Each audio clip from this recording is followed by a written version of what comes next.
não, aí 13, 20, 20 e 27. Vai dar certinho. Certinho. Morrer, parece que foi combinado. Pode ser, então? A parábola é a lição 14. Eu dou 29 de que vem. 6 anos. Pode ir. Vem aí, Vanessa. Vanessa.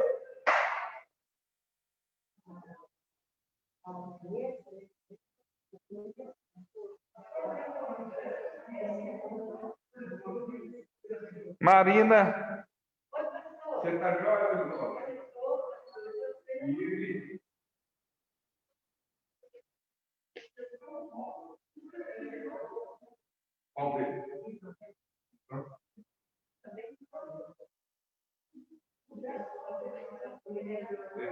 Ele teve um problema na polícia.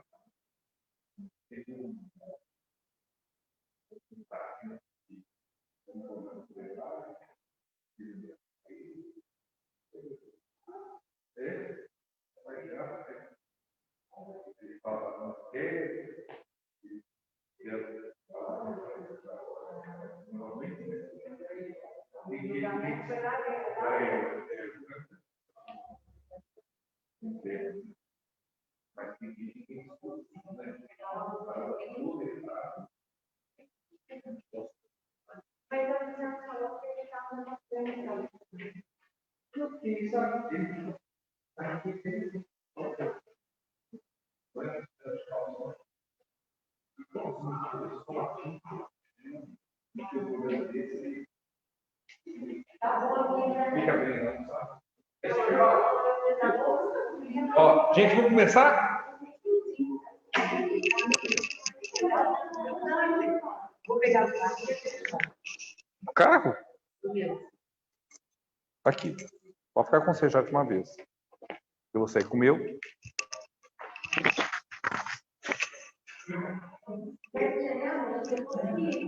Não, ele tá aí, ele tira para mim. Bom dia. Pode começar? Bom dia, meus queridos irmãos, minhas queridas irmãs. Vamos dar início à nossa escola bíblica. Vamos orar para dar início à nossa classe. Eu vou pedir a irmã Marina nos eleve a Deus em oração.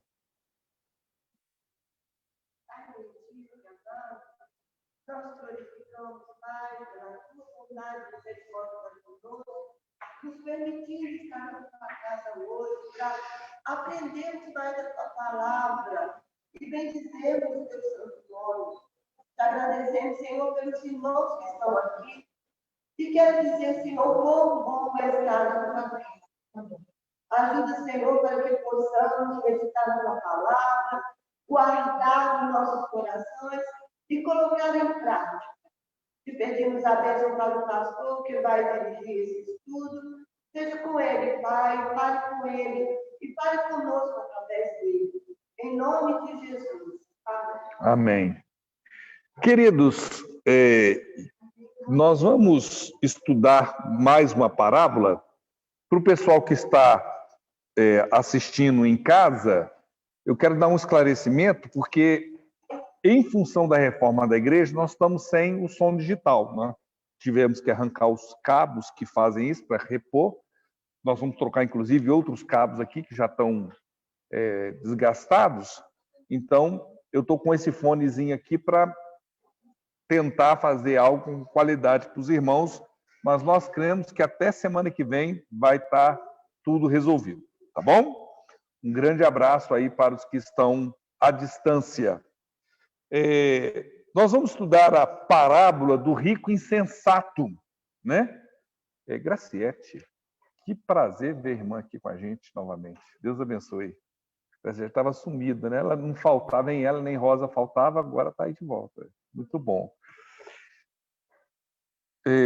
Vamos ler então a parábola. Eu iria convidar os irmãos e as irmãs a fazermos a leitura de Lucas capítulo 12, verso 13 a 21. Eu vou fazer a leitura, os irmãos podem acompanhar. Lucas 12, 13 a 21. Alguém da multidão lhe disse: Mestre, dize a meu irmão que divida a herança comigo. Respondeu Jesus: Homem, quem me designou juiz ou árbitro entre vocês? Então lhes disse: Cuidado, fiquem de sobreaviso contra todo tipo de ganância. A vida de um homem não consiste na quantidade de seus bens. Então lhes contou esta parábola. A terra de certo homem rico produziu muito. Ele pensou consigo mesmo: que vou fazer? Não tenho onde armazenar minha colheita. Então disse: já sei o que vou fazer. Vou derrubar os meus celeiros e construir outros maiores. E ali guardarei toda a minha safra e todos os meus bens. E direi a mim mesmo: você tem grande quantidade de bens armazenados para muitos anos. Descanse, coma, beba e alegre-se. Contudo, Deus lhe disse: insensato, esta mesma noite a sua vida lhe será exigida. Então, quem ficará com o que você preparou? Assim acontece com quem guarda para si riquezas, mas não é rico para com Deus. Amém? Bem, essa parábola, ela é cheia de significado, tem uma amplitude de coisas que podemos pensar nela. E eu queria fazer uma provocação com os irmãos, com as irmãs presentes aqui, os que estão em casa. Põe próximo aí, ó. Você concorda com essas frases? Você concorda? Vamos ler algumas frases. Você concorda? O dinheiro não dá felicidade, mas paga tudo o que ela, a felicidade, gosta. Você acha que está certo? Certo ou errado? Se certo por quê? Se errado por quê?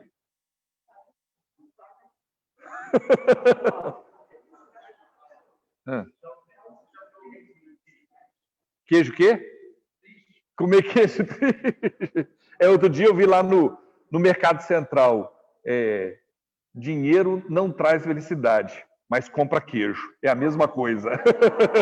Na porta do Mercado Central nosso está escrito isso. Ó, não dá felicidade, mas compra tudo que ela gosta. Será que o dinheiro...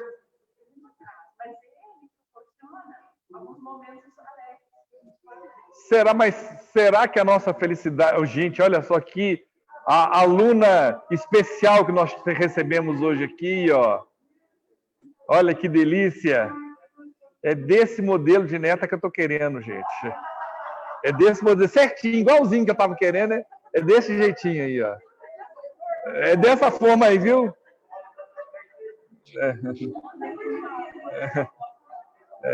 Os que estão em casa aí, os que estão em casa não estão vendo a princesa que chegou aqui. Muito bem. Meus irmãos... exatamente. O povo vai chegando, ninguém dá muita atenção. Chegou ela, acabou a lição. Quê? Tomara, né? Tomara. O pastor, Mas... o dinheiro... Pastor? Pastor João Marcos, bom dia. Bom dia, Raquel. Ele pode comprar alguns momentos, alguns objetos, mas não é absoluto. Porque nós temos o exemplo de várias pessoas que eram multimilionárias, Steve Jobs, que morreu e o dinheiro dele não pôde salvá-lo da doença que ele tinha. Então, assim, o dinheiro pode proporcionar alguns momentos prazerosos, mas não consegue comprar tudo. E um exemplo disso é a saúde, né? Isso. A Raquel está comentando aqui, meus irmãos da casa, que o dinheiro não compra tudo, né? Por exemplo, mas o Steve Jobs, por exemplo, que ela citou o exemplo aqui, um dos homens mais ricos da face da Terra. Ele teve uma doença, investiu o que tinha, o que não tinha de recurso, mas não teve jeito. E se dinheiro comprasse tudo que traz felicidade, haveria ricos tristes. Olha só. Nem suicidas. Qual que é o país com maior índice de suicídio? É nos países pobres? Não. É nos países onde o IDH, onde a distribuição de renda é altíssima, é onde se tem maior índice de suicídio. Então, não existe uma relação entre dinheiro e felicidade, né? Se tivesse, os ricos não teriam problema, não frequentariam psiquiatras, psicólogos, terapeutas, não viveriam angustiados, não comprariam medicações e não se esconderiam muitas vezes atrás das drogas, porque o dinheiro compra felicidade, mas não compra. Parece que compra, mas não compra. Próximo aí. Vamos ver. Exato.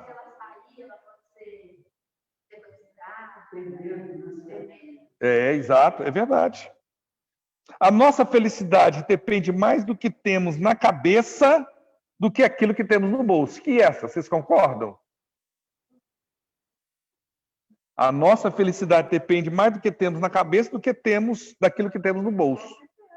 Com certeza, né? Muitas vezes a pessoa está passando uma dificuldade financeira, mas um coração inundado de paz, um coração inundado de tranquilidade, porque o que ele tem na cabeça é que determina aquilo que, a forma que vamos ser, né?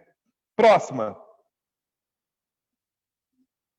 O dinheiro não traz felicidade para quem não sabe o que fazer com ele. Vocês concordam com isso? Muitas vezes já viu aquela história, quem nunca comeu melado quando come se lambuza, não é verdade?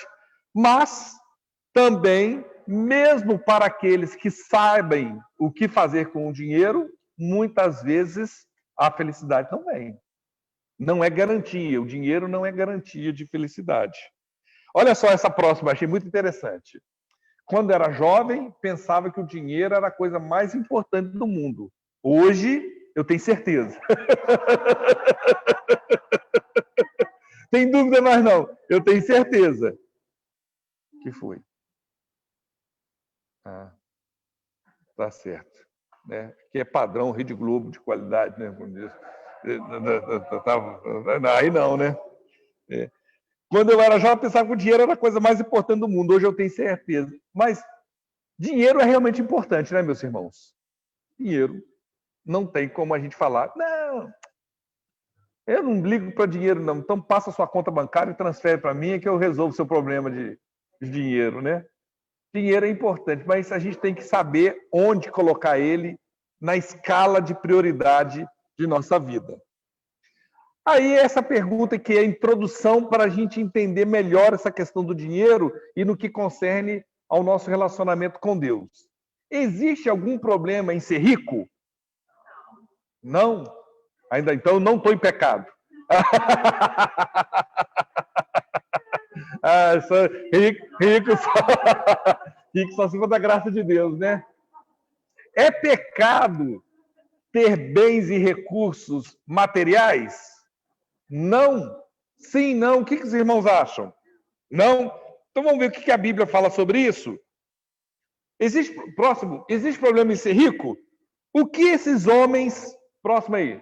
O que esses homens têm em comum? Põe a próxima aí.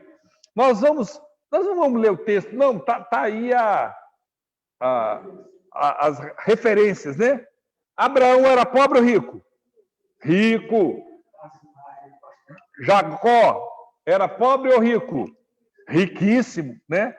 Você lembra lá que ele fazia as confusão dele lá com o sogro dele lá, das cabras? Ficou riquíssimo, né? Barzilai, esse aí eu acho que muita gente não conhece.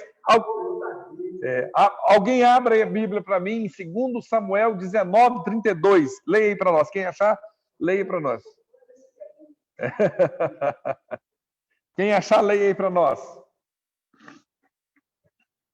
Barzilai era bastante bom. Em 80 anos. Foi ele que sustentou o rei durante a sua permanência em Manaim, pois era muito rico, né? Não era pouco, não, era muito. Depois, Jó.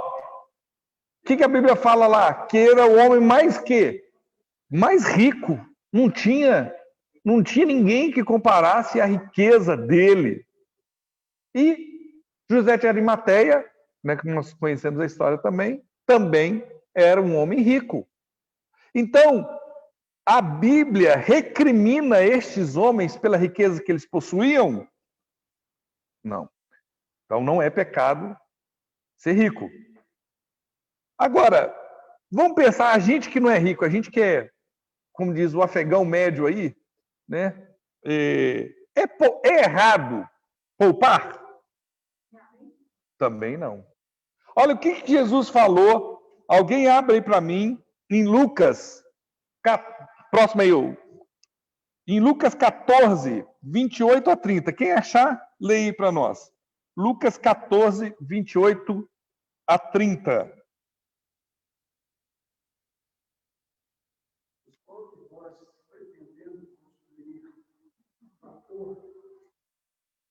Não se acessa primeiro para calcular os mesmos que tem meios para concluir, para não suceder tendo lançado os alicerces e não a podendo acabar todos os que ali mandem, dizendo: este homem começou a construir e não pôde acabar.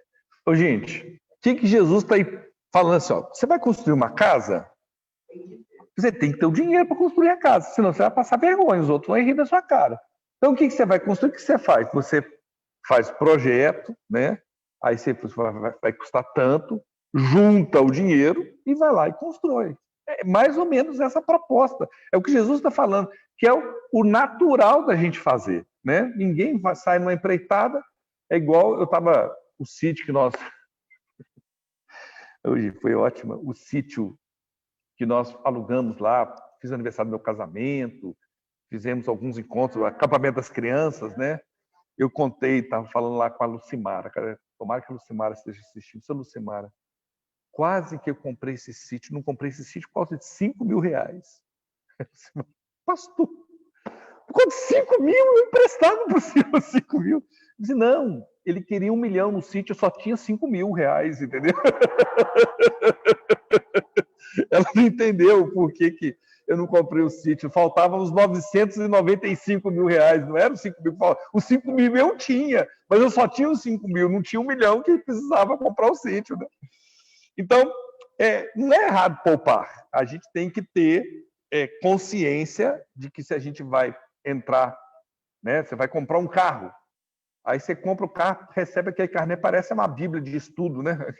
O carro é tão grosso que é. E você não dá conta de comprar. O cara paga a primeira, paga a segunda, a terceira, né?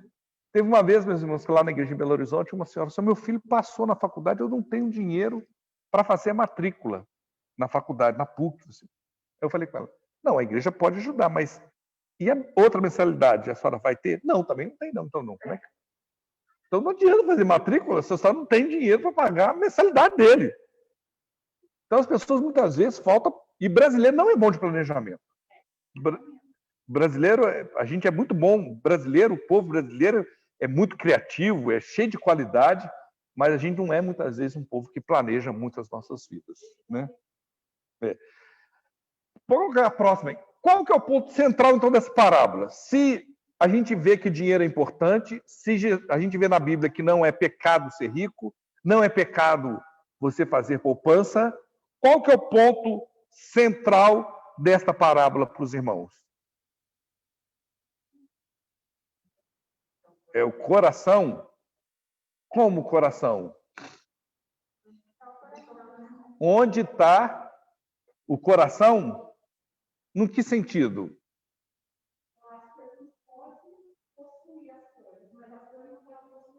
Olha só que definição maravilhosa da Tami. Isso mesmo, Tami. A gente pode ter as coisas que não pode ter a gente. Não é verdade? E é esse parâmetro que Jesus falou em relação à parábola. Isso mesmo. Ó, cuidado. Presta atenção. Onde é que está seu coração? Vamos pensar. Vamos contemporizar, meus irmãos, 2 textos bíblicos que eu gostaria que os irmãos... Próximo aí. com dois textos. Primeiro, alguém abra aí para mim, em 1 Timóteo 6, 6 a 10. E outra pessoa abra aí em Colossenses 3, 5. 1 Timóteo 6, 6. Acharam aí? Quem achou pode ler, por favor. De fato, a piedade com contentamento é grande fonte de lucro, pois nada trouxemos para este mundo e dele nada podemos levar. Por isso, tendo que comer e vestir, estejamos com isso satisfeitos. Os que querem ficar ricos caem em tentação, em armadilhas e em muitos desejos descontrolados e nocivos, que levam os homens a mergulharem na ruína e na destruição, pois o amor ao dinheiro é a raiz de todos os males. Algumas pessoas, por cobiçarem o dinheiro, desviaram-se da fé e se atormentaram com muitos sofrimentos. Texto interessante para a nossa reflexão, né, meus irmãos? Quer dizer, será que a gente fica satisfeito com o que a gente tem? Ou a gente está sempre numa procura desenfreada, vou usar o termo desembestada, para ter mais, e isso desvia o seu foco, e como a Tami falou, a gente acaba sendo refém dos bens. Os bens não nos servem, a gente que serve aos bens, né? Eu tenho um amigo que disse que esse texto bíblico, no original, ficou faltando um trechinho dele, né? Ele disse, pois o amor ao dinheiro é a raiz de todos os males. Está faltando, vírgula, principalmente quando falta. Só que a Bíblia não tem, não está faltando, não. É isso mesmo, né?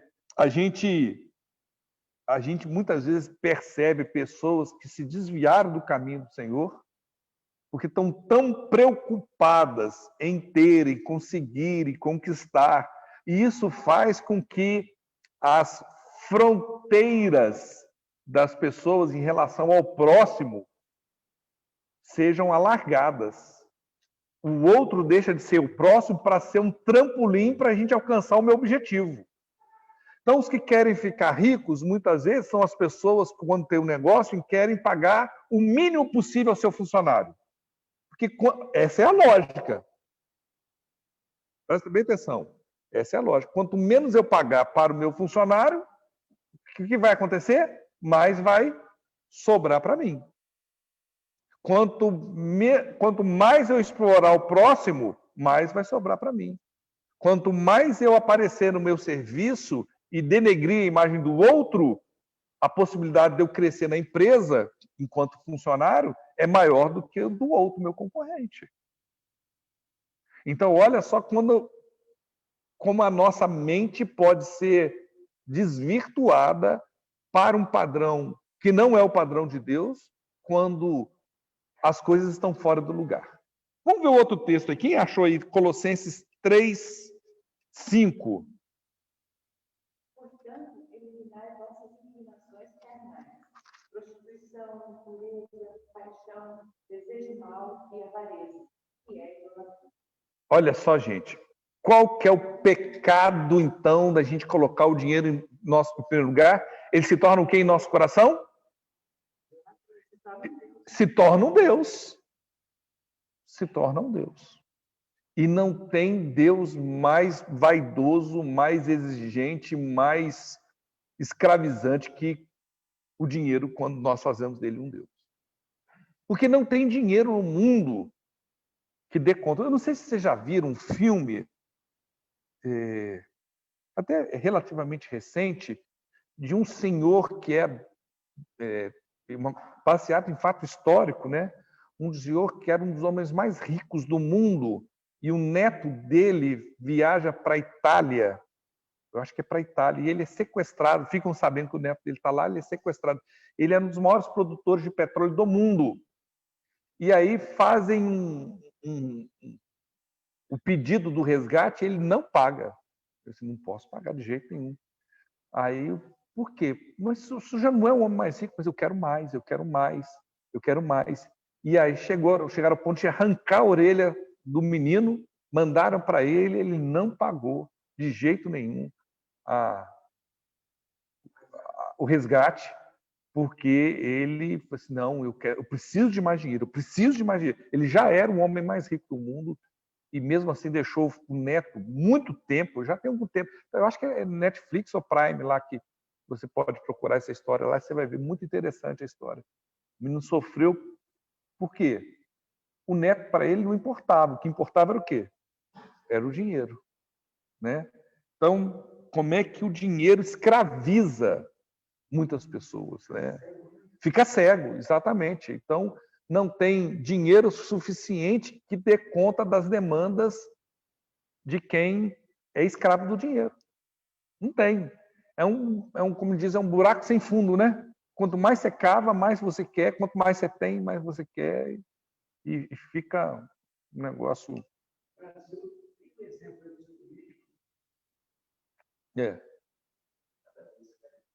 Querem mais, né? Não tem fim, né? Não tem fim.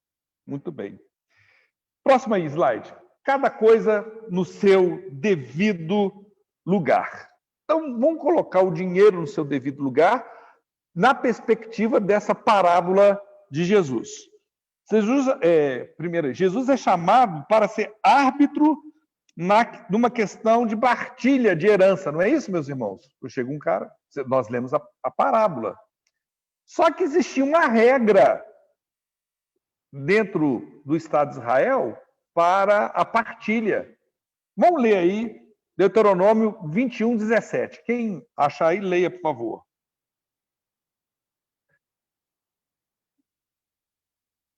Deuteronômio 21, 17.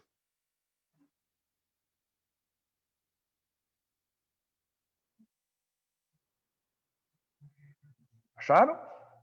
Leia, por favor. Pode ler, Mariana.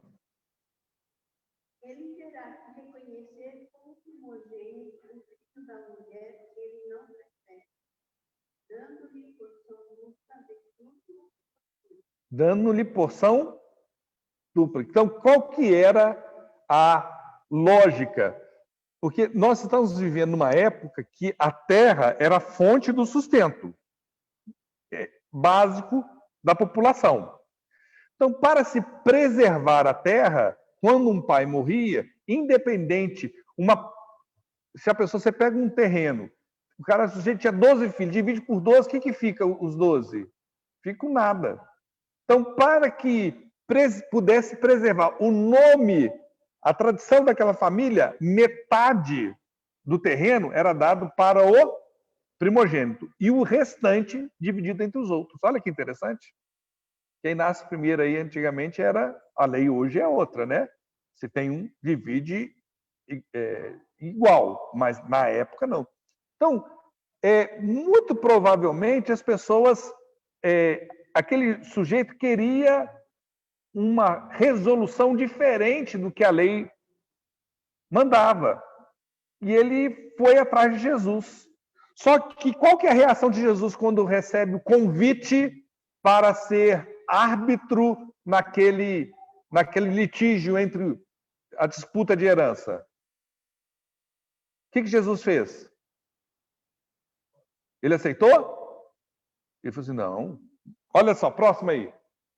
Jesus faz o quê? Ele recusa o convite. Agora, por que será que Jesus recusou o convite de ser árbitro juiz naquela demanda entre os que estavam em demanda diante da herança? Um de cada vez. Já havia lei. Exato. Mas por que Jesus não quebrou o galho e foi lá, juntou os irmãos, né? Olha, esse copo é para fulano, esse prato é para ser...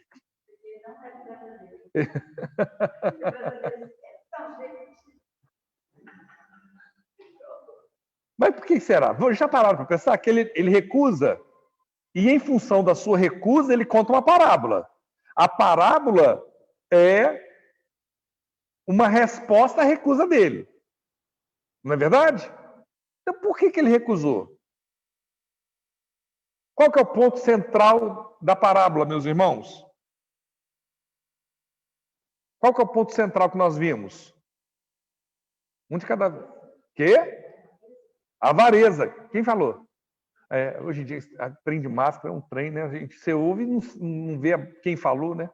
Isso mesmo, Helena. Avareza. Jesus recusou porque conhecia o coração daquele sujeito. Sabia que o coração dele era o quê? Avarento. Que ele queria aquilo que não lhe era devido. Olha só o que Jesus fala no versículo 15. Lucas 12, 15. No 14 ele fala: homem, quem me designou juiz ou árbitro entre vocês? Aí no versículo 15, Jesus fala para ele: cuidado, fiquem de sobreaviso contra todo tipo de ganância, avareza, né? A vida de um homem não consiste na quantidade de bens. Eu não vou entrar nessa história, porque o seu coração é um coração que cheio de ganância. E não tem nada que eu possa resolver para tirar essa ganância. Porque para o ganancioso, meus irmãos, se ele ficar com tudo, ainda é pouco. Não é verdade? Pega uma família aí, pega um irmão que seja ganancioso, um filho que seja ganancioso.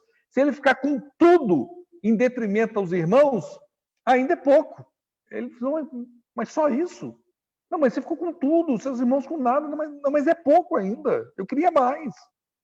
Então, Jesus tem essa reação. Ele faz uma recomendação em resposta à negativa dele. Eu não vou entrar nisso porque você é um sujeito ganancioso. Como é que o homem rico é chamado por Deus, meus queridos? Próximo aí. Como o homem rico é chamado por Deus? Insensato. Insensato. A vida, meus irmãos, é um negócio assim tão breve. Né? Quando eu vejo lá... Está quantos meses? 4 meses, né? A gente assusta, meus meninos. O Ivan, que é o mais velho, está com 30. Outro dia era desse tamanho aí. Ontem, né? Mas, na verdade, todo mundo aqui é mais experiente aí sabe que a vida é muito rápida. É muito rápido. Eu nem acredito que eu estou com 32.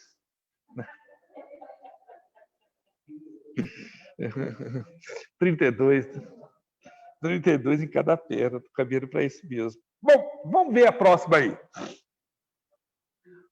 A Bíblia fala que Deus chama aquele que é ganancioso de insensato. Né? Vamos ver por quê. Para o insensato, o que acontece, meus irmãos? Deus não existe. Salmo 14, 1. Alguém abre aí para mim. Eu vou dar os outros textos aqui, vou distribuir aí, ó. Irmã Leonor, abra para mim Salmo 24, 1. Mara, Colossenses 1, 16.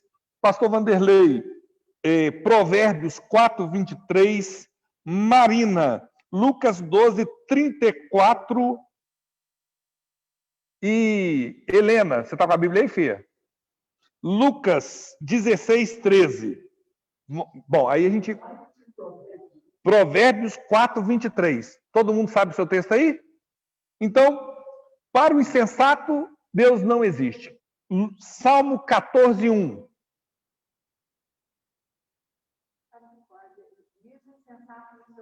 Diz não a Deus. Disse o insensato em seu coração. Ou Nécio, né, na João Ferreira de Almeida, em seu coração. Não há Deus. O insensato, querido, o nécio, o sujeito ganancioso, ele vive na perspectiva de que Deus não existe. Que a vida é só isso mesmo. Que a vida a gente tem que desfrutar, possuir o máximo, explorar o próximo, enganar o próximo, porque a vida é uma só. Deus não existe. Ele, do alto dos céus, não vê o que a gente faz. Essa é a lógica deste mundo. Quando o insensato demonstra que Deus não existe, quando que vocês acham que o insensato demonstra que, na verdade, Deus não existe? Falta de temor a Deus. A palavra de Deus diz que o temor a Deus é o quê? É princípio de quê? De sabedoria. Então, o insensato acha que não precisa temer a Deus, né, Tami? Que não tem consequência os atos dele. Que é isso mesmo, ele tem que juntar o máximo possível, porque essa vida tem que ser desfrutada na perspectiva dele, com recursos materiais, né? Eu falo que o coração do homem é tão enganoso. Imagina um sujeito que não tinha nada. Aí começa a ganhar dinheiro, ele compra um carro. O que ele quer, meus irmãos? Comprou um carrinho velho. O que ele quer agora? Comprar um carro melhor. Aí ele compra um carro zero, né? Aí ele compra um carro zero, aquele basiquinho, né? Mas comprou o carro zero. O que ele quer agora? Um carro, o quê? Melhor. Aí ele comprou o carro melhor. O que ele quer agora? Ele quer um outro melhor ainda. Ele quer uma moto. Aí depois da moto ele quer o quê? Ah, eu podia comprar um barco, né? Quê? Ah, é. Ontem nós vimos lá no passeio. Ele quer que carrinho de passear na trilha. Aí ele quer um barco. Aí ele compra o barco, ele quer o quê? Não, mas chegou lá no curadouro lá, no pier lá, chega o sujeito com um iate. O que ele quer? Que ele quer aquele iate. Aí depois do iate chega um cara lá que tem um iate, pousa um helicóptero. Meu pai bendito, o sujeito tem um iate com helicóptero. Eu preciso do helicóptero. Aí ele ficou sabendo que o cara que tem um iate, tem um helicóptero, ele tem um avião também. O que ele quer? Ele quer. Não tem fim, meus irmãos. Não tem fim. Não tem fim. Não tem fim. Então, o insensato demonstra que Deus existe porque falta, como a Tami falou, temor a Deus no coração dele. Ele acha que o umbigo dele é o quê? É o centro do universo. Devemos entender, próximo aí, devemos entender que Deus é dono de todas as coisas. Salmo 24:1. O Senhor é a terra, nela existe o mundo e os que nele vivem. Do que é Deus? Do que é as coisas do Senhor? É a terra. Tudo. Qual parte? Tudo. Tudo que... Exatamente. Tudo que existe, inclusive cada um de nós, pertence a Deus. Colossenses 1,16. Porque nele foram criadas todas as coisas, nos céus e na terra, as visíveis e as invisíveis, sejam tronos, sejam dominações, sejam principados, sejam poderes, tudo foi criado por ele e para ele. Todas as coisas, o que, Mara? Foram criadas por quem? Por Jesus Cristo, e não somente por ele, mas foram criadas também o quê?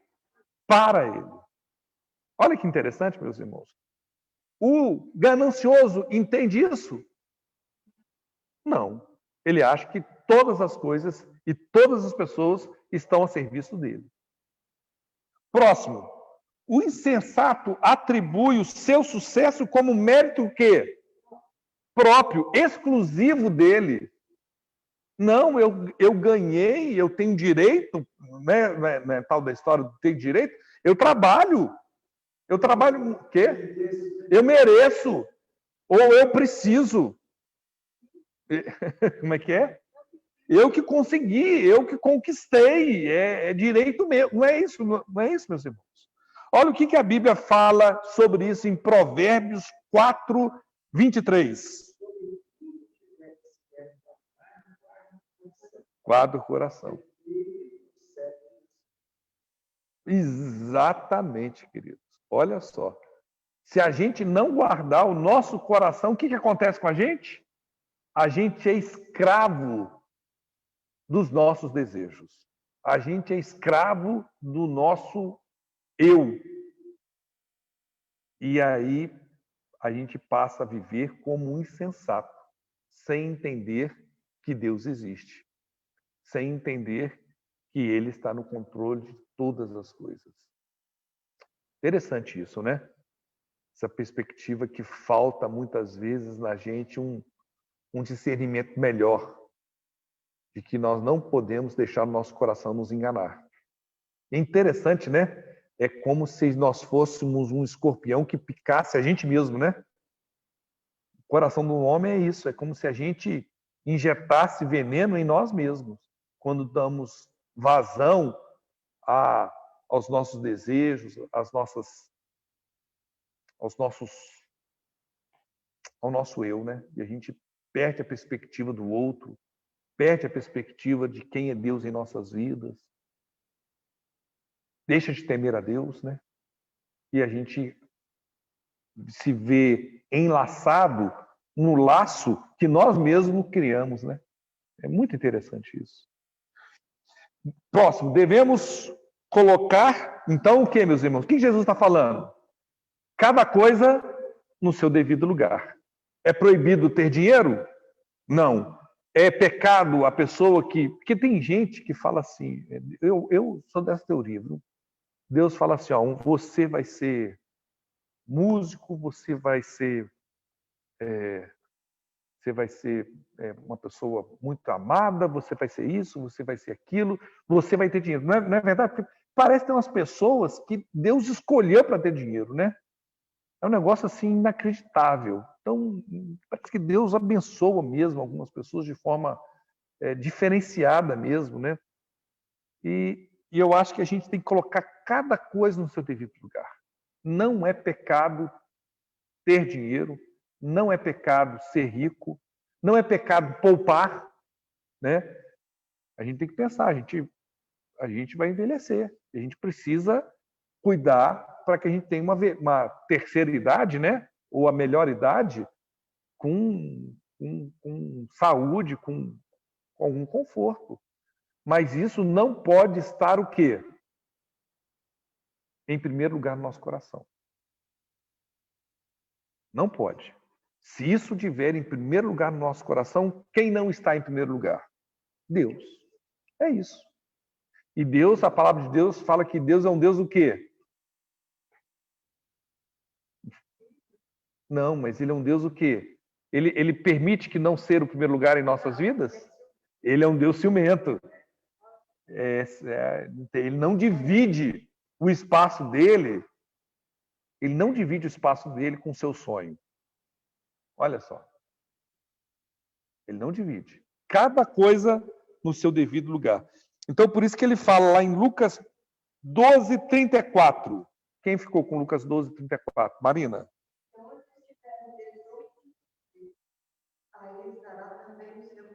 Olha só, onde estiver o tesouro, também estará o seu coração. Se o nosso tesouro for a vontade de Deus, o nosso coração, onde que vai ter no nosso coração? A vontade de Deus. Mas se o nosso tesouro for a casa, o carro, a viagem, não sei o que lá, você imagina o que você... Os desejos quase infindáveis de um ser humano, a gente vai ver que o nosso coração também vai estar nessas coisas. Né? Lucas 16:13.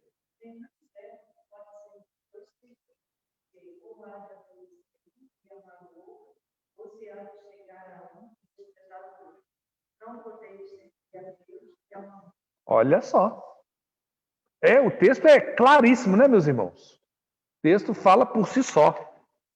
Né? Vamos ver agora. O insensato não tem um olhar para o próximo. Vamos tentar fazer um paralelo entre esse personagem nosso, desta parábola, com 3 outros personagens bíblicos. Pode colocar aí para mim os 3. Isso, obrigado. Vou colocar... Marcelo, está com Bíblia aí, filho? É crente esse, hein? Marcos 10:17-22. Patrícia, você trouxe Bíblia? Trouxe, então... Lucas 10:30-35. Rose, está com Bíblia aí? E Lucas 19. Minha esposa. Porque é LC, né? Eu coloquei errado, estava pensando nela para fazer a lição. Lucas 19, 1-10. Rose. Vamos ver aí 3 personagens. Rapidamente aí, leia para nós primeiro personagem. Lucas 10, 17 a 22. Pode ler, Marcelo. É. E quando se caminho, correu para ele um homem, qual se ajoelhou diante dele e disse: Bom mestre, que farei para herdar a vida eterna? E Jesus lhe disse: Por que me chamas bom? Quem é bom, senão porque é Deus. Tu sabes os mandamentos: não adulterarás, não matarás, não furtarás, não dirás falso testemunho, não defraudarás alguém, honra teu pai e tua mãe.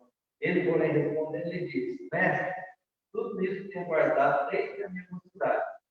E Jesus, olhando para ele, o amou e lhe disse: Falta-te uma coisa. Vai, vende tudo quanto tens e dá-o aos pobres, e terás um tesouro no céu. E vem, toma a cruz e segue. Mas ele, pesaroso dessa palavra, retirou-se triste, porque possuía muitas verdades. Olha só. Vamos ver agora, vamos comparar com outro texto, Lucas 10, 30 a 35. E respondendo Jesus disse: Desci um homem de Jerusalém para Jericó e caiu na mão dos salteadores, os quais o despojaram e, espancando-o, se retiraram, deixando-o creio morto. E ocasionalmente descia pelo mesmo caminho certo sacerdote, e tempo passou de largo. E de igual modo também o levita, chegando àquele lugar, e tempo passou de largo. Mas um samaritano que ia de viagem chegou ao pé dele, e tempo moveu-se de íntima compaixão, e aproximando-se a todas as feridas, deitou-lhes azeite e vinho, e pondo-o sobre a sua cavalgadura, levou-o para uma estalagem e biblioteca. E partindo no outro dia, tirou 2 dinheiros e deu-os ao hospedeiro. E disse: Cuida dele, e tudo o que de mais gastares eu te pagarei quando voltar. Muito bem. O último personagem nosso, Lucas 19, uma 10. E tendo Jesus entrado em Jericó, ia passando, e eis que havia ali um homem chamado Zaqueu, e era este o chefe dos publicanos, que era rico, e procurava ver quem era Jesus e não podia, por causa da multidão, pois era de pequena estatura. E correndo adiante, subiu a uma figueira brava para o ver, porque havia de passar por ali. E quando Jesus chegou àquele lugar, olhando para cima, viu e disse: Zaqueu, desce depressa, porque hoje convém pousar na casa. E apressando-se, desceu e recebeu o júbilo. E vendo todos isso, murmuravam, dizendo que entrara para ser hóspede de um homem pecador. E levantando-se Zaqueu disse ao Senhor: Senhor, eis que eu dou aos pobres metade dos meus bens. E se em alguma coisa tenho defraudado alguém, ou restituo quadro do pecado. E disse-lhe Jesus: Hoje veio a salvação a esta casa, pois também este é o filho de Abraão, pois esse filho do homem veio buscar e salvar o que havia perdido. 3 personagens. Qual o paralelo que a gente pode fazer desses 3 personagens com o insensato da nossa parábola? Primeiro personagem, que paralelo a gente pode fazer entre o insensato e o jovem rico?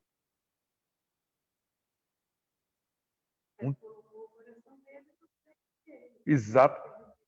O jovem rico era o que também? Era insensato também. Olha só, o jovem rico era insensato também. Ele não se permitiu ser alcançado pela graça de Deus. O texto fala que Jesus amou aquele cara, mas mesmo assim não adiantou nada. Né? O bom samaritano, meus queridos, ele era insensato? Ele foi insensato? Não. Desde o início ele mostrou o quê? Uma sensatez em relação ao próximo. Porque aquilo que ele tinha não era dele, ele pôs a serviço do outro. Olha só como é que muda completamente. O primeiro não quis abrir mão dos bens dele em troca de algo muito maior e melhor que Jesus estava propondo, que era a vida eterna. foi a pergunta dele, né? Que farei para herdar a vida eterna? O que ele tinha era tão importante para ele, era tão insensato que ele não quis trocar o que ele tinha neste mundo em troca da vida eterna. O outro já não. Independente de qualquer coisa, o que eu tenho serve ao próximo. E o samaritano, ele não conhecia. Exato. E a vida era de alguém que ele sempre ouvia que tinha amizade. Exato. Mesmo assim. E olha o terceiro personagem, como é que ele era o quê antes de conhecer Jesus? Mas o que ele era em relação? Ele era insensato ou sensato? Insensato. Depois que ele encontrou Jesus, ele se tornou alguém sensato. Olha só que interessante, meu. 3 personagens totalmente diferentes. Né? Vocês vejam que Jesus veio realmente transformar a nossa mente, o nosso coração, para que possamos, o que nós temos, também tem que ser para servir e abençoar o nosso próximo. É um negócio, né? Eu abençoo o irmão me abençoa, que eu acabo abençoando o outro, e isso vai gerando um ciclo de consciência, de unidade, de sentimento de pertencimento ao reino de Deus, que não tem nada que se compara a isso. Né? Vamos ver, põe abre aí para nós, eu vou pedir a Tami, Gálatas 6, 10. Léo, você está com a Bíblia aí? Leia para nós aí, Tiago 1, 27. Depois eu vou voltar aqui para frente, Mara, Mateus 25, 34 a 46. Vamos ver aí. Como podemos aplicar esses textos sobre as nossas vidas? Gálatas 6, 10.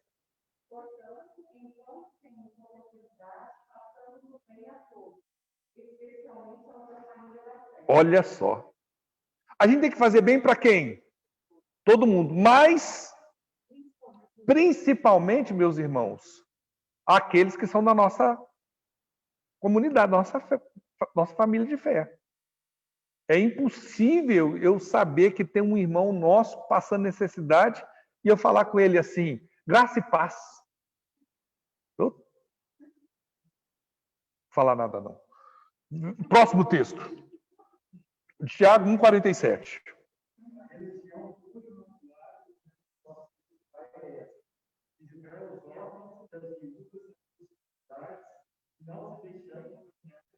Exato. O texto já fala por si, né? Não adianta nada, meus irmãos. Chegar no culto, virar o olhinho, levantar a mão e viver para si.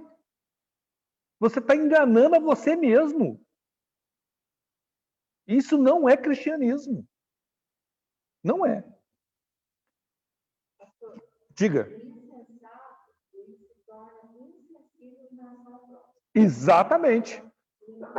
O outro é invisível. Ele só tem olhos para o seu desejo. O outro não existe. Né? Próximo. Estamos preparados para prestar conta a Deus, meus queridos? Olha o texto que a Mara vai ler. 25, 34 a 46. Então o rei dirá aos que estiverem à sua direita: Vinde benditos do meu Pai, possuí por herança o reino que vos está preparado. Olha só, a herança novamente. Olha só, novamente falando por herança. Só que essa herança que Jesus está falando não é a herança corruptível que o insensato está falando, não. É a herança daqueles que são sensatos. Continua, Mara. Possui por herança o reino que vos está preparado desde a fundação do mundo. Porque tive fome e me deste de comer. Tive sede e me deste de beber. Era estrangeiro e me acolheu. Precisei de roupas e me vestiste. Estive doente e me visitaste. Estava na prisão e foste visitar. Então os justos me perguntarão: Senhor, quando te virem com fome, te demos de comer, ou com sede, te demos de beber? Quando te vimos como estrangeiro, te acolhemos? Ou precisando de roupas, te vestimos? Quando te vimos doente ou na prisão e fomos visitar? digo que sempre que o fizerdes a um destes meus irmãos, ainda que dos mais pequeninos, a mim o fizerdes. Então ele dirá também aos que estiverem à sua esquerda: malditos, afastai-vos de mim para o fogo eterno, preparado para o diabo e seus anjos. Pois tive fome e não me deste de comer, tive sede e não me deste de beber, era estrangeiro e não me acolheste, estive nu e não me vestiste, doente e na prisão e não me visitaste. Então eles também perguntarão: Senhor, quando o viste com fome, ou com sede, ou estrangeiro, ou sem roupa, ou doente, ou na prisão, ou e não cuidamos de ti? E ele lhes responderá: em verdade vos digo que sempre que deixaste de fazer a um destes mais pequeninos, deixaste de fazê-lo a mim. E eles irão para o castigo eterno, para os justos irão, mas os justos irão para a vida. O texto é uma descrição exata do que a parábola trata. Que a vida cristã não pode ser uma vida vivida em prol de si mesmo. Vida cristã é aquela que o outro é importante. E mais, e que isso será cobrado. E a gente muitas vezes lê esse texto e não considera ele como expressão da verdade. Mas é a expressão da verdade. Cada um de nós prestaremos conta a Deus. Cada um de nós. E não adianta querer colocar a culpa no outro, não, viu, gente? Cada um de nós vai prestar conta. Vamos para a próxima aí. Eu vou distribuir os textos novamente. Irmã Eliana, Salmo 49, 10 a 13. Irmã Eleonor, Provérbios 23, 4 e 5. Pastor, 1 Pedro 1, 24 e 25. Marina, Tiago 4, 13 a 15. Helena, Jó 1, 21 e Patrícia, Salmo 19, 91, 1 e 2. Ixi, 23, 4 e 5. Podemos? Todo mundo achou? Próximo aí. O insensato acredita ter o controle de todo o seu destino. Não é isso, meus irmãos? O insensato acha que está tudo debaixo do controle dele e quanto mais dinheiro ele tem, mais controle ele tem sobre as coisas. O que a palavra de Deus nos diz sobre isso? Pois todos podem ver que os sábios morrem com interesse do todo e insensato que para outros deixam os seus bens. Seus túmulos serão as suas moradas para sempre. Suas habitações de geração em geração, ainda que tenham dado seus nomes à terra. O homem, mesmo que muito importante, não vive para sempre. É como os animais que perecem. Este é o destino dos que confiam em si mesmos e dos seus seguidores, que aprovam os poderes. Exatamente. Esse Salmo 49 é um salmo espetacular, né? Mas ele fala que todo mundo vai morrer, gente. Eu não sei quando, não, mas todo mundo vai morrer. E a gente esquece disso, acha que a gente tem o controle de todas as coisas. E nós não temos o controle. Tem que entender isso, é simples assim. Nós não temos o controle. A hora que Deus chamar você, pegar sua ficha lá no prontuário, lá, não tem jeito. Chamou sua senha. Eu estou passando a mim, que eu não estou com pressa, não. Provérbios 23, 4 e 5. O insensato não tem consciência de como os bens materiais são o quê, meus queridos? Passageiros. Provérbios 23, 4 e 5. Não gosto de suas forças tentando ficar rico. Tenha bom senso. As riquezas desaparecem assim que você as contempla. Elas criam asas e voam o mar do céu. Exatamente. Eu estava lendo esse texto, eu pensei sobre a questão das ações, né? Alguém que quer ganhar muito dinheiro com ações, e tem gente que realmente fica muito rico com isso, e de repente, por causa de um problema lá, a ação do sujeito que valia R$1.000 passa a valer nada. É como se a fortuna dele batesse asa, né, meus irmãos? Este mundo, a gente não pode confiar nas coisas, não. né? Não pode. Porque, de fato, nada é eterno a não ser o nosso relacionamento com Deus, né? Próximo aí. O insensato não considera a brevidade da vida, meus irmãos. 1 Pedro 1 24 e 25. Pois toda a carne é como a erva, toda a sua glória é como a flor da erva. Seca-se a erva e cai por flor. A palavra do Senhor, porém, permanece eternamente. Ora, esta é a palavra que nos teve. Isso mesmo. Tiago 4, Marina. Vocês não sabem o que acontecerá amanhã. O que é a vida de vocês? Vocês não passam de neblina, que aparece por um instante, logo se dissipa. É isso mesmo, isso mesmo. Gente, nossa vida é breve. É muito breve. Eu estou com 53 anos, eu custo acreditar, porque eu tenho meio síndrome de Peter Pan. Acho que não vou ficar velho, não, né? Eu já estou com 53.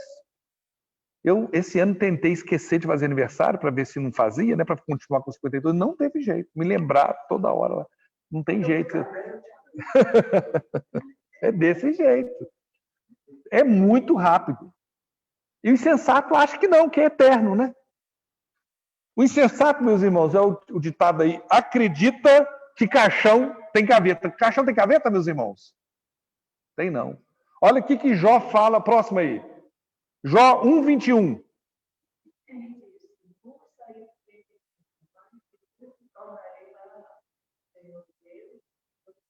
Gente, o nome do Senhor. Obrigado, Eli. Caixão não tem gaveta. Não tem. Não adianta você achar que você vai juntar e que vai guardar para a eternidade, que não vai, não. E a última, precisamos aprender a viver, a depender, a confiar em Deus, tanto em relação à vida presente, como também o quê? A futura. Nós não podemos viver como se só existisse o hoje. O cristão entende que existe o hoje, mas que existe o amanhã, né? Salmo 91, 1 e 2.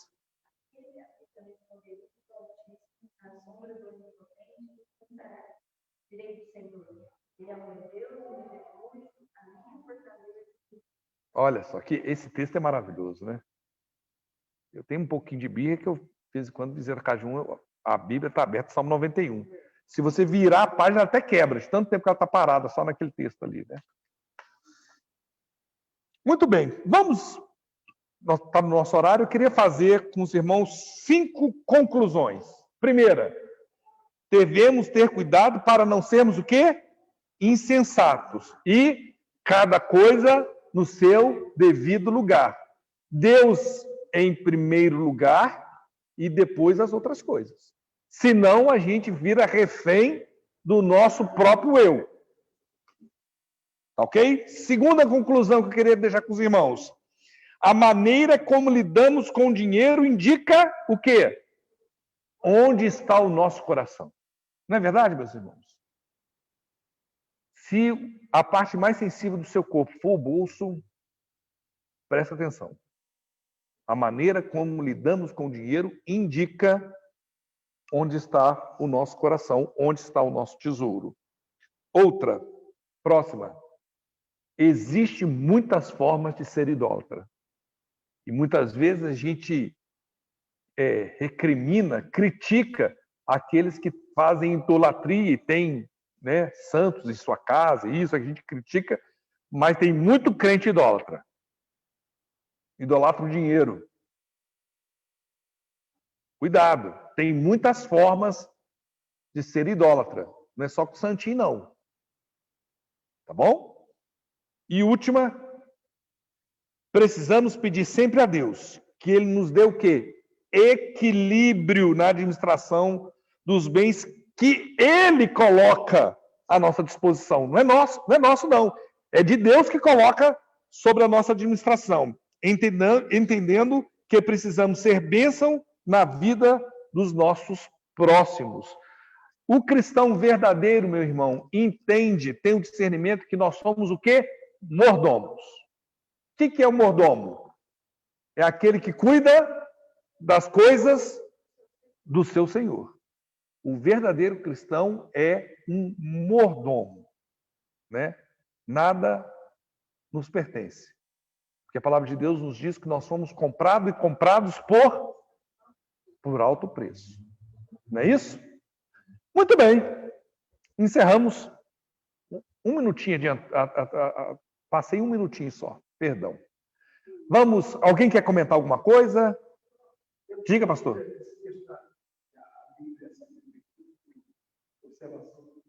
Pessoas indecisas estão vivendo assim com Deus, elas não conseguem decidir por completo com quem se comprometer.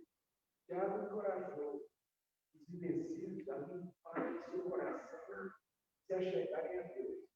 Em troca, Tiago prometeu que ele se chegará a vocês que darem pacto. Isso mesmo. Muito bem. Muito bom. Muito obrigado aí pela presença dos amados, né? Semana que vem temos mais uma parábola. E a lição acaba no último domingo de dezembro. Essa revista deu certinho. Nós vamos estudar 17 parábolas. Tá bom? A grande ceia semana que vem. Muito bem. Vamos orar então para encerrar? Eu vou convidar a irmã Mara que encerre com uma oração. Santo Deus, Pai, nós agradecemos o Senhor pelo estudo da tua palavra, agradecemos a Deus porque o Senhor tem colocado nas nossas funções, Deus, que o Senhor tem nos dado a oportunidade de aprender, de refletir na palavra.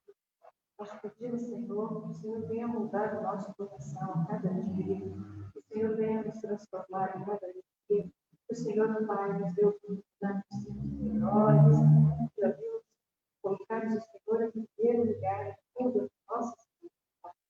Muito obrigada pela atenção, obrigada a cada um dos irmãos que estão presentes, aqueles que estão assistindo também essa aula. Deus, o Senhor esteja com cada um das famílias da tua igreja. Nos dê um domingo abençoado, Deus, nos dê um domingo de cristão, um domingo, Deus, que possamos agradecer o teu nome. Em nome de Jesus. Amém. Amém. Deus abençoe, meus queridos.